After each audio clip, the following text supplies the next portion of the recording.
We're looking at the book of 2 Peter as a key text for the exploration of Christian character education. In this video, we're going to look at the double context within which 2 Peter sits, and that helps us understand what Peter's actually saying when in chapter 1 he says, add to your faith virtue. So the first context is one of a Christian church that, in addition to being persecuted externally, was also being perverted morally internally. There were a number of false teachers whose main impact was actually not just of teaching falsity, but it was denying God's sovereignty in their lives, and hence living out the freedom of a depraved conduct. These were men in the church, influencing the church. They were depraved, they were arrogant, unreasoning, and we can read in chapter 2 a whole list of their behaviors, which were actually viceful, full of vice, carousing, reveling in pleasure, eyes that were full of adultery. Peter calls them experts in greed, and these were false teachers. So in actual fact, Peter's emphasis isn't so much on propositional doctrine that they were teaching as falsity, although probably in denying the sovereignty of God in their lives was sort of the heart of their falsity. But more so, Peter's emphasizing their lives are wrong. It's the character that is wrong in these men. And with them, we read in Peter that there are those in the church who are sitting at feasts with these false prophets. So they're rubbing shoulders with these men, with their bad example. And secretly, these destructive heresies, this is the term that Peter uses to talk about this viceful character, these destructive heresies are introduced, and they end up following the depraved way of the false teachers, being seduced in their incivility, and Peter says you're being enticed back into your error, failing the promises of freedom. They're actually, these false prophets are promising freedom to these Christians in the church. But Peter says, actually, behind the promise of freedom, you're getting entangled again in the corruption and in vice. And the strong expression at the end of chapter 2 of this particular context is that in the church, dogs are returning to their vomit.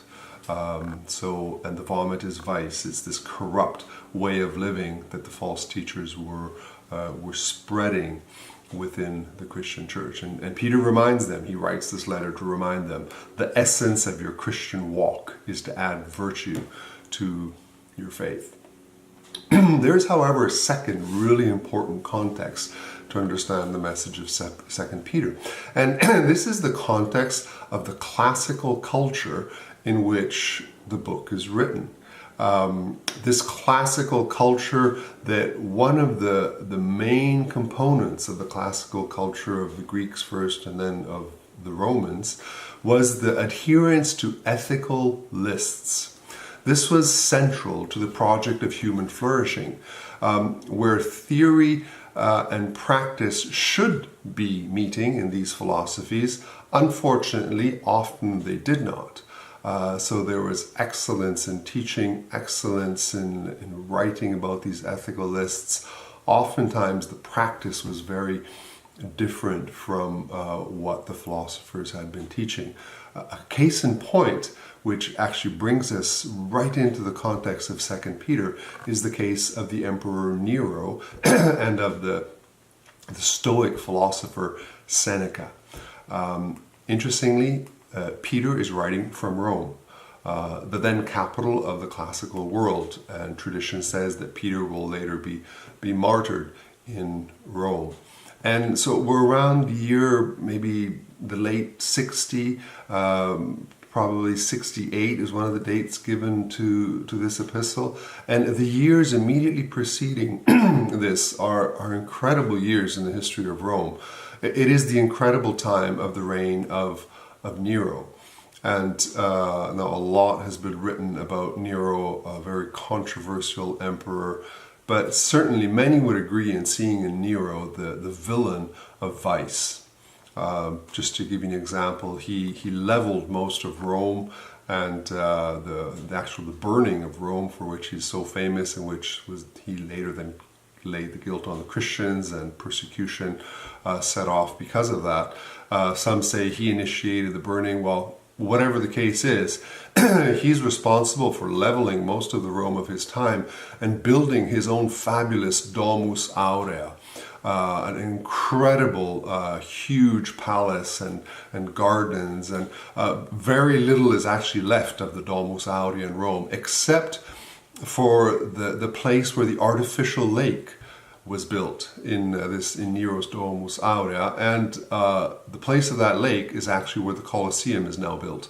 So when you come to Rome and you visit the Colosseum, it is actually sitting in the place where Nero's lake was built in the middle of the Domus Aurea.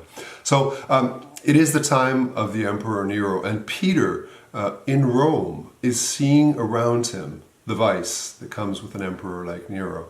And if you look at the words in 2 Peter of depravity, greed, lawlessness, despising of authority, boldness and arrogance, carousing, adultery, and no stopping of sin, all straight out of chapter 2, Peter's looking around and he's seeing the emperor, he's seeing those around him, and the vice of Rome at the time.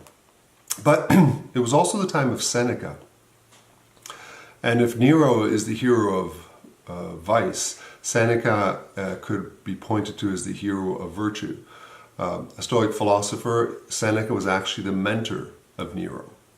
Now, Nero ended up going very badly, and he ended up actually condemning Seneca to death. And Seneca committed suicide probably just maybe 1 or 2 years before 2 Peter was written.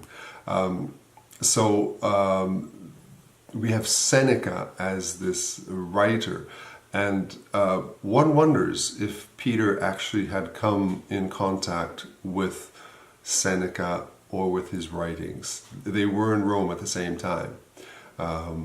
And it is actually remarkable to note as we read 2 Peter that he does touch on some of Seneca's themes. In some cases he builds on them. For example, Peter writes in 1:4 about escaping from passion and evil desires. And Seneca very similarly writes about triumphing over passions like fear and pain. Peter writes about being unreasoning like animals ruled by instinct, chapter 2, verse 12. And Seneca has a lot to write similarly on taming the passions. In other cases, some of the things that Peter is writing are a bit of a critical stance against some of the themes that are typical of Seneca. For example, the theme of freedom. Peter doesn't write very positively about the promise of freedom that was given by the false teacher. Seneca instead had a very high vision of freedom, the libertas that leads to happiness through the use of reason. And also the theme of the future judgment. Stoics did not have clearly a shared vision with the Christians about the future, about life after death. We see this in Acts 17 already. The Stoics typically denied an afterlife. Fear of death and judgment were silly in their minds. So Peter is very strong instead in 2 Peter on judgment as one of the motivational aspects for living a virtuous life. So whatever is the case, it's interesting to find in 2 Peter themes that are connecting in some way with the thinking of Seneca. Seneca's last writings, the Epistolae Morales ad Lucilium, also known as the Letters to Lucilio, and you can find those, by the way. If you go to Wikisources, just type in Letters to Lucilio, you find the full text of these beautiful little letters, over 120, just short, a few paragraphs in each letter, where Seneca offers some profound reflections on human weakness, on vice, and he searches the fundamentals of virtue and interior freedom. And one wonders if Peter had come in contact with this. Some have actually looked at some of Seneca's later writings, and they say maybe he has unconsciously aligned his philosophy to Pauline theology. There's a number of possible parallels between Paul's writings and Seneca. Some actually have even postulated that Seneca and Paul were friends, that they knew each other, that they spent time together in Rome. They agreed, for example, on the dignified treatment of slaves. There's some parallels between Paul's speech in the Areopagus and a number of Christians' expressions that Paul uses, and some actually wonder of the overlap between Seneca and whether Seneca had maybe even read some of the early Christian scriptures. So there we have it. A double context, second letter of Peter. The central message is adding virtue to your faith, and we have a Christian church where vice is starting to spread.